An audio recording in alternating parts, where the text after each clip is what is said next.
Hello everyone, welcome और welcome back to Nayanshree classes and this is Nayanshree. आशा करती हूँ कि आप सभी लोग बहुत ही अच्छे होंगे और अपने घरों में बिल्कुल सुरक्षित होंगे।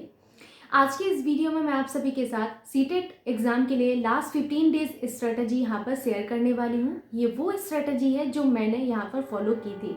मैंने पिछले ईयर यानी कि दिसंबर या जनवरी में जो आपका एग्ज़ाम हुआ था, मैंने दिसंबर जनवरी का जो एग्ज़ाम था 2021-2022 का, वही वाला एग्ज़ाम दिया था बिना किसी कोचिंग के, बिना किसी रिसोर्स के। यहाँ पर मैंने कोई भी ऐसा कोचिंग का मटेरियल भी नहीं परचेज किया था।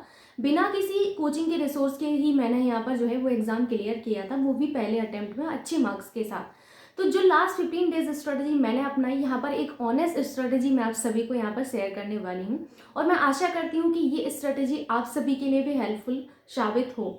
सबसे पहले मैंने क्या किया था, मैंने यहाँ पर एक चीज़ की थी कि जो भी चीज़ें मैंने पढ़ी थी सिर्फ उन्हीं चीज़ों को मैंने लास्ट 15 डेज में पढ़ा। मैंने कुछ भी नया नहीं पढ़ा और ना ही मैंने कुछ नया पढ़ने की कोशिश की, क्योंकि मुझे समझ आ चुका था कि जितना मैंने पढ़ा है वही इनफ है और मैंने नया नया कुछ भी नहीं यहाँ पर पढ़ा। तो मैंने सबसे पहला काम यही किया था कि जो मैंने पढ़ा बस उसी को रिवीजन किया। उसके बाद दूसरा काम मैंने क्या किया था, दूसरा काम मैंने किया था कि जो प्रीवियस ईयर क्वेश्चन पेपर्स थे, हालांकि मैं पहले ही previous year question paper solve कर चुकी थी, क्योंकि मेरे इस एग्ज़ाम को क्वालिफाई करने का, अच्छे मार्क्स लाने का, मैं कह सकती हूँ कि एक ही की थी, वो था मेरा प्रीवियस ईयर क्वेश्चन पेपर्स। तो मैंने प्रीवियस ईयर क्वेश्चन पेपर को जो है फिर से यहाँ पर जो है एक बार देखा फटाफट से कि कुछ ऐसी जो है यहाँ पर कॉन्सेप्ट रह तो नहीं जा रहा है। अगर कोई ऐसी चीज़ है जो मैं भूल रही हूँ तो मैंने उसको पॉइंट के फॉर्म में लिख लिया। एंड जब मैं सीटेट एग्जाम में जाने वाली थी उसके 2 से 3 दिन पहले जो मेरे पॉइंट जो कलेक्ट हुए थे वो सारे मैं पढ़ के गई थी।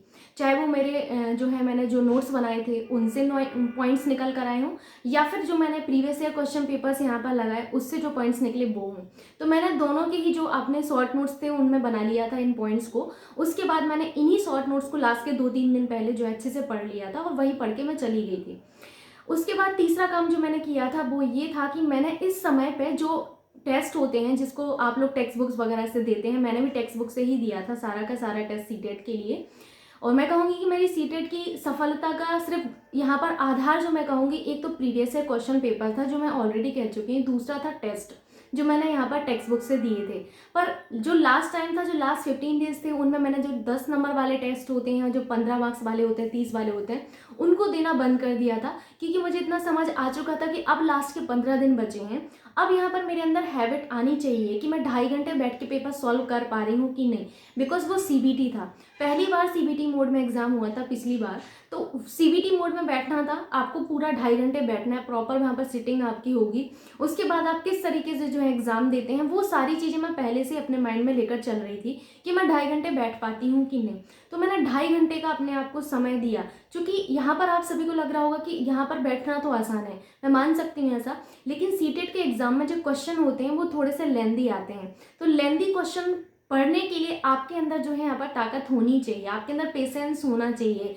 वही पेशेंस बनाने के लिए मैंने लास्ट की 15 डेज में सिर्फ और सिर्फ फुल टेस्ट दिए। और मैं आपको भी सजेस्ट करूंगी, आप यकीन करिए कि ये जो आपका तीसरा पॉइंट है ये आपके लिए बहुत हेल्प करेगा कि आप इस समय सिर्फ और सिर्फ फुल टेस्ट दीजिए, जिससे आपको एक पढ़ने की हैबिट आएगी। आपको वहाँ पर जाके मोनोटोनी नहीं लगेगी, कि इतना ज़्यादा बोरिंग सा महसूस नहीं होगा, बिकॉज बहुत ज़्यादा लेंदी क्वेश्चन होता है कोई कोई।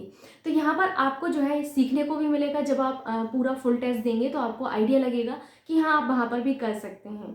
तो मैंने लास्ट के जो आपकी 15 डेज थे उनमें ये 3 काम किए थे। सबसे पहला तो रिवीजन, लेकिन मैंने कुछ नया नहीं पढ़ा। दूसरा यहाँ पर मैंने क्या किया था, दूसरा मैंने प्रीवियस ईयर क्वेश्चन पेपर को एक बार फिर से रिवीजन किया, शॉर्ट पॉइंट्स जो निकले उनको शॉर्ट नोट्स में बनाया, फिर उसको मैंने 2 से 3 दिन पहले रिवीजन किया। फिर उसके बाद मैंने क्या किया था, उसके बाद जो मैंने किया था वो आपको मैं ऑलरेडी बता चुकी हूँ, जो है कि आपका प्रैक्टिस सेट, जो कि मैंने फुल वाले दिए थे। मैंने यहाँ पर 10 और 20 और 25 मार्क्स के जो छोटे छोटे टेस्ट होते हैं उनको देना बंद कर दिया था।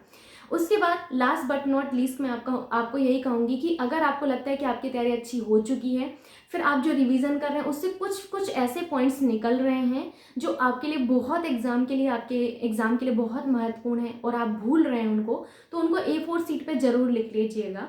और जो लास्ट के 2-3 दिन बचते हैं उन दिनों में आपको उस टाइम इतनी ज़्यादा एंग्जाइटी होती है कि कोई भी स्टूडेंट हो उसके अंदर इतनी ताकत नहीं होती है कि वो जाके अपने नोट्स उठाए, इतना किसी के अंदर जो है वहाँ पर ताकत नहीं होती है। तो मैं आपको सजेस्ट करूँगी कि आप वो छोटे छोटे से पॉइंट्स जो हैं आपके नोट्स से निकल के आए, उनको A4 शीट यानी कि शॉर्ट नोट्स के फॉर्म में कन्वर्ट कर लें और लास्ट के 2 to 3 डेज जो आपके बचते हैं सिर्फ उन्हीं को पढ़कर ही जाएँ। कुछ भी नया मत पढ़ें, कुछ और ना भी पढ़ें तो आपका चल जाएगा, लेकिन जो आपके पॉइंट्स हैं जो बहुत ही महत्वपूर्ण हैं उनको ज़रूर आप पढ़ के जाएँ। तो यही मैंने किया था और यही मेरी एक ऑनेस्ट जो है लास्ट 15 डेज स्ट्रेटजी रही थी और मैं आशा करती हूँ कि ये स्ट्रेटजी आप सभी के लिए भी फ्रूटफुल होगी। यदि आपके लिए इस वीडियो से थोड़ा बहुत भी बेनिफिट होता है और आपको लगता है कि इस चैनल से आप कुछ नया सीख रहे हैं, आपकी जो है यहाँ पर ग्रोथ हो रही है, देन प्लीज़ आप वीडियो को लाइक करना एंड शेयर करना ना भूलिएगा।